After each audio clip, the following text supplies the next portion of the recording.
Chris, in that third quarter, it looked like the team really kind of switched in, both defensively. What did you see there that kind of switched? Just got into the ball. We were better on the ball. Attack the dribble, attack the pass.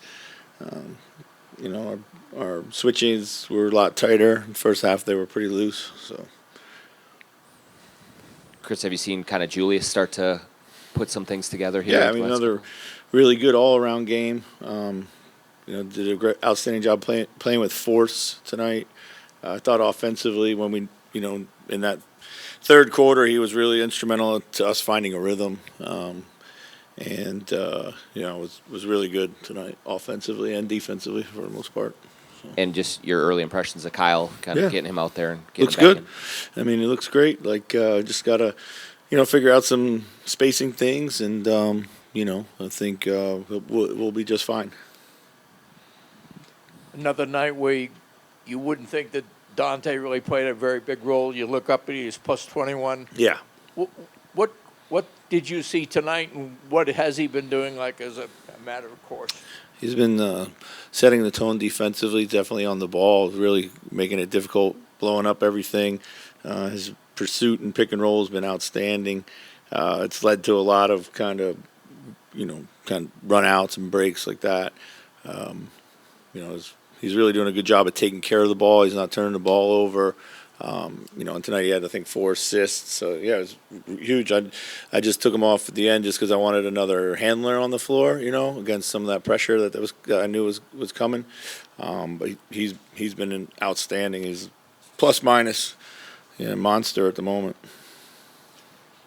And what specific things when do you put in slow-mo as what are the conditions that are best for him, do you think? Well, I feel comfortable throwing in him a lot of different scenarios, if that's what you mean. He's always been a really good Rudy partner. Tonight it was a little hard with Rudy's foul trouble early, so it was hard to match that up. I'd like to get him on the ball and, get guys like Bones and Io and Anthony, shots off the ball, too. What's the challenge of making sure that the team's playing with pace and looking for transition opportunities like you like, but also going back the other way with it defensively? Yeah, I thought transition tonight was sloppy. It's always down to our spacing. We're just kind of running anywhere and everywhere. We had a bunch of guys wanting the outlet instead of getting to the corners to create better depth, easier passing angles. And then, once we tightened that up, I thought it was, better. Certainly had 5 turnovers in the first. Most of those were transition, really. You talk a lot about the value on this team of low usage but high output high impact players. Yeah. Kyle seems to have the ball in his hands a lot, but he doesn't take the shot. Yeah. Doesn't take a shot in the game. Is that a version of that? Yeah, absolutely. Yeah, he's a connector. Guy that can get guys shots, can get us organized. Even if he might not get the assist, but he makes the right pass, which unlocks the next play. So. Do you think, the amount of hit-ahead passes has really spiked here, it seems, in the past couple of weeks. Do you think any of that is just kind of seeing Io and Bones, the starters are doing it more, so maybe them seeing Io and Bones kind of do that?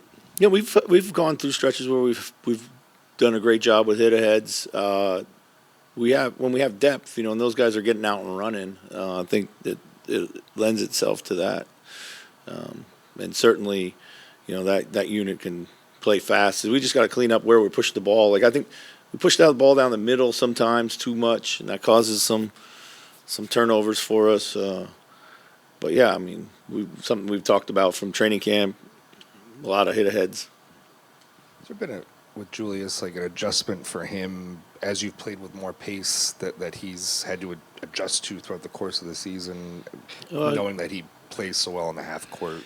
Yeah, well, he's at his best when we do play faster because I think it speeds up his decision making in the half court, which is key to unlocking a lot of good shots for everybody and good movement. So, sometimes I think maybe we speed up too much and we get a little bit reckless. But yeah, I think him pushing for us or playing with pace kind of accelerates our entire offense. So.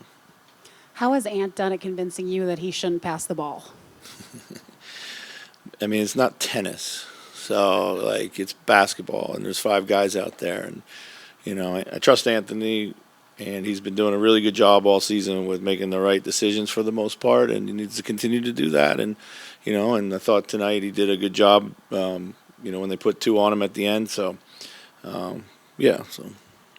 So like just game planning and trying to like get players on scouting reports when there is a team like this and they play just 2 separate 5-man lineups. And Yeah. usually it's like you're mostly paying attention to the starters, and here it's literally 10 guys.